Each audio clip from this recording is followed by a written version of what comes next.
Ayan! Malapit ko na itong matapos yung baybayan ni Cutie Bird pati ni Happy Bird. Konti na lang. Mabubuko na to. Mami Bebang, bilisan mo naman gumawa. Gusto na namin maglaro ni Happy Bird. Ikaw talaga, Cutie Bird. Excited kang maglaro. Konti na lang. Matatapos ko na to. Ano ba yan? Huwag ka nang malungkot. Bibilisan ko lang gumawa ng baybayan nyo. Okay. Ilalagay ko na tong mga sahig, pati tong dingding, para makumpleto na yung baybahayan. Hala, ang ganda ng sahig, parang tiles. Wow. Ito naman second floor yung lalagyan ko.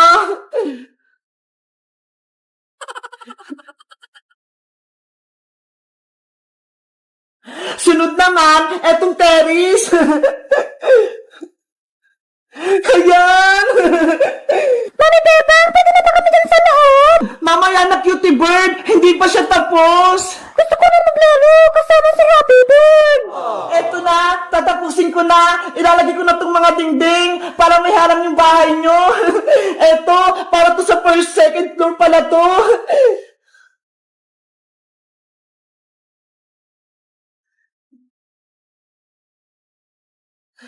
At ito naman, para to sa first floor.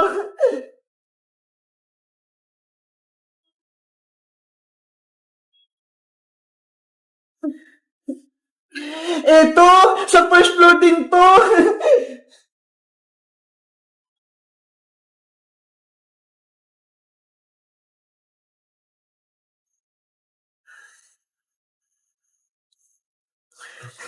Ito sa first floor din.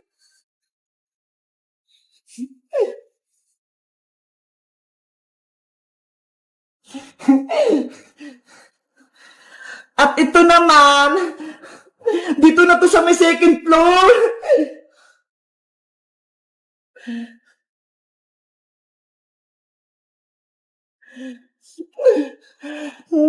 Ay, ito! Sa bubong naman to! Paano ba to? Ayan! Ate Bebang, hindi ganyan yan. Tutupiin mo yung bubong. Oo nga, no?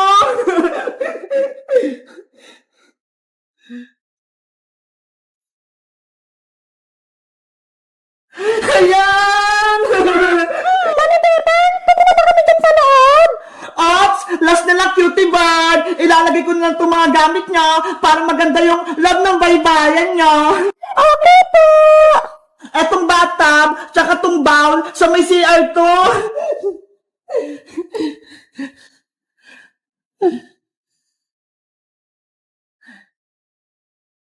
Dito kayo maliligo at mag-CR, Cutie Bird, ha? Huwag kayong magkakalat. Yay! May CR na kami. Eto naman, sa may kwarto to, may cabinet, tsaka higaan.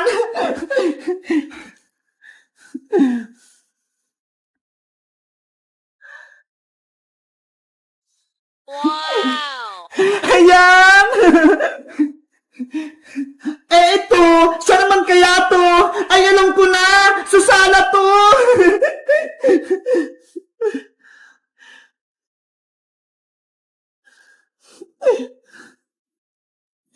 Ayan! Kumpleto na yung gamit nyo! Happy Bird, Cutie Bird! Yay! Pwede namin maglaro ng baybayan. Aw, aw, aw, aw. Ay! Tignan nyo, Happy Bird, Cutie Bird, oh! May aso pa pala kayo itong laruan! Ayan! Aw, aw, aw, aw, aw, aw, aw, aw, aw. Cutie Bird, Happy Bird, tapos na yung baybayan nyo! Tignan nyo! Ang ganda! Wow! Sobrang ganda, Mami Bebang. Ang laki ng bahay namin. Kompleto sa gamit. Deserve nyo yan para may palaruan kayong dalawa! Salamat po, Mami Bebang. May baybayan na kami ni Happy Bird. Kay Tita Iska kayo magpasalamat kasi siya yung nagbigay niyan! Kaso, wala po si Tita Iska eh. Nasa Hong Kong. Bukas, uwi na siya dito sa Pilipinas. Pinadala namin siya ni Princess ng pamasahe. Kaya, magkasama-sama na tayo dito. Yay!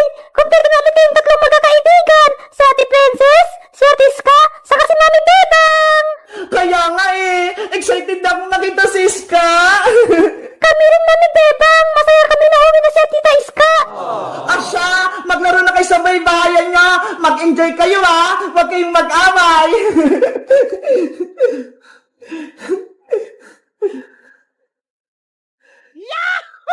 Ayan! Thank you, Mami Bebang! Ang saya namin ni Happy Bird! You're welcome! Guys, may masaya akong balita. Si Iska, uwi na rin tubo ko sa Pilipinas. Masaya ba kayo? Mag-comment lang kayo. Bye-bye! Nanay, tatay, gusto kong tinapay. Ate, kuya, gusto kong kape. Lahat ng gusto ko ay susundin nyo. Ang magkamali ay pilpungutin ko.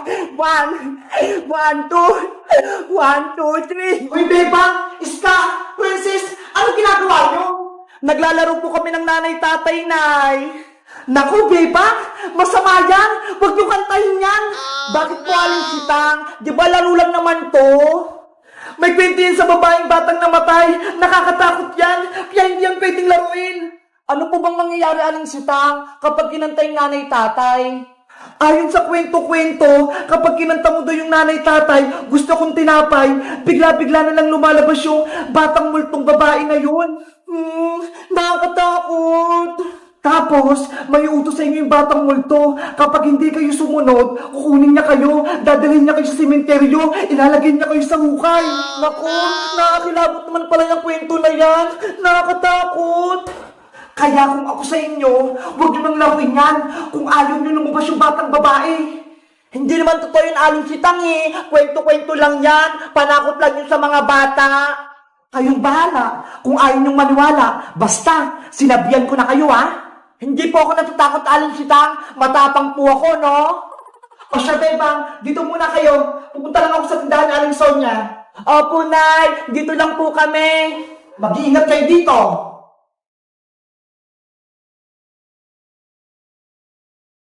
Bebang, Iska, tara na. Kantayin ulit natin yung nanay-tatay. Naku, Princess, ayoko. Ayoko rin. Baka lumabas yung batang babae. Matatakot naman kayo. Hindi yung totoo, no? Kanta lang yun. Basta, ayoko, Princess. Ako na nga nakakanta. Wag, Princess. Gabi na. Baka magpakita siya. Susubukan ko lang kung totoo yung kwento. Nanay, tatay, gusto kong tinapay. Ate, kuya, gusto kong kape. Ano yun? Bakit bumukas yung pinto? Wala naman tao ah. Princess, tama na yan. Lahat ng gusto ko ay susundin nyo. Ang magkamali ay pipinyutin ko.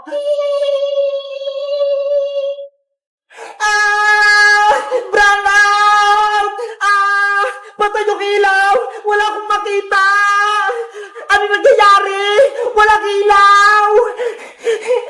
Hello! Kamusta kayo? Yung batang babae! Nagpakita nga! Kasalanan mo to, Princess! Kinantawin nanay tatay! Hindi ko naman alam eh! Totoo pala yung kwento-kwento!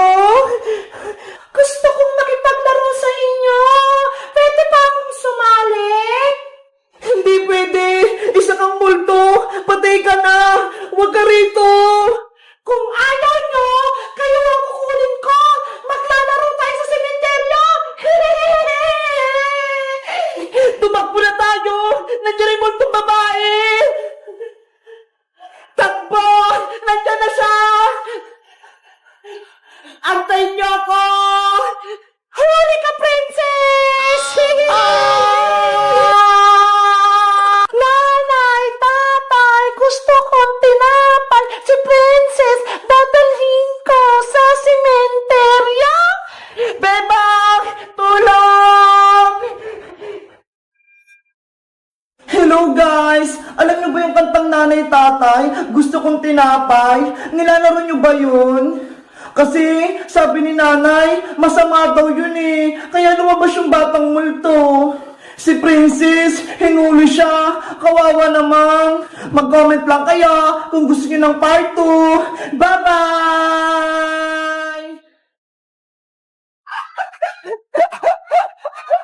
Hoy, Boyong! Ibalik mo na yung regalo ko! Akin yan! Habulin mo ako, Bebang! Boyong! Masaway ka! Kay Bebang yung malaking regalo! Bakit mo kinuha? Be! Hindi niyo ito makukuha! Oh no! Doon siya tumakbo, Bebang! Sa tindahan ng Aling Sonya! Bilisan natin! Bawain natin yung regalo! Boyong!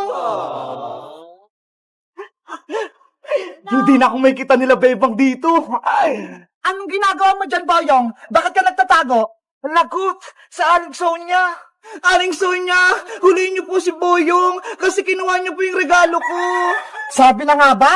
May kalokohan ka na namang ginawa. Akin na yan. Ito na po. Kunin mo na, Bebang.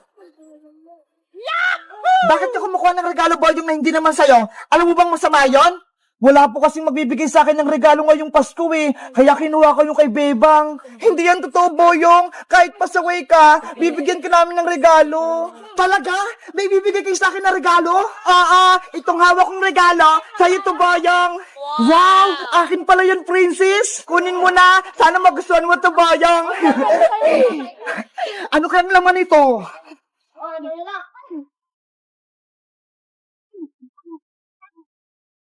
Wow! Mga bagong suot! Pati damit! Gusto ko to! Ay! Nagustuhan ni Boyong yung regalo ni Princess! Thank you dito, Princess!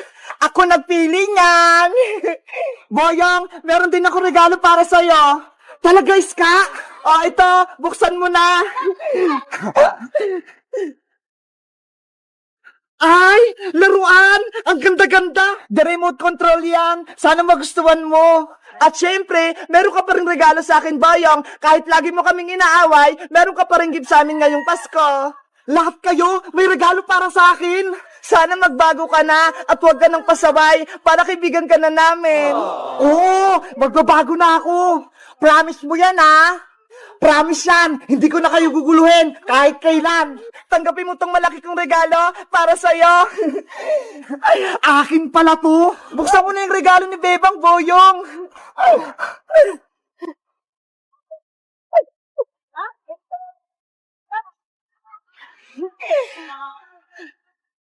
Wow! Ang daming pagkain! Malaking chichirya! Pati mayroong pang ganito! Tapos may chocolate pa!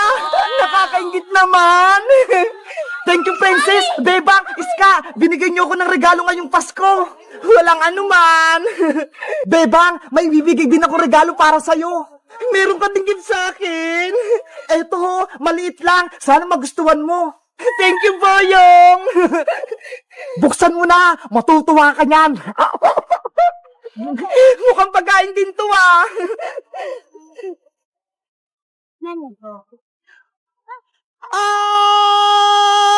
May palaka! May palaka! Umalis ka rito! It's a prank! Akala nyo regalo, no? Akin na itong mga binigay nyo! Pasaway ka pa rin, Boyong! Hindi ka pa rin nagbabago! Bebe! Marami akong regalo! Hello guys! Malapit na yung Christmas. Sabi nila, kapag malapit na daw yung Pasko, magbigayan. Kaya kahit pasaway si Boyong, binigyan pa rin namin siya ng maraming gift. Kayo guys, sino yung gusto nyo bigyan ng gift ngayong Pasko? Mag-comment lang kayo. Bye-bye!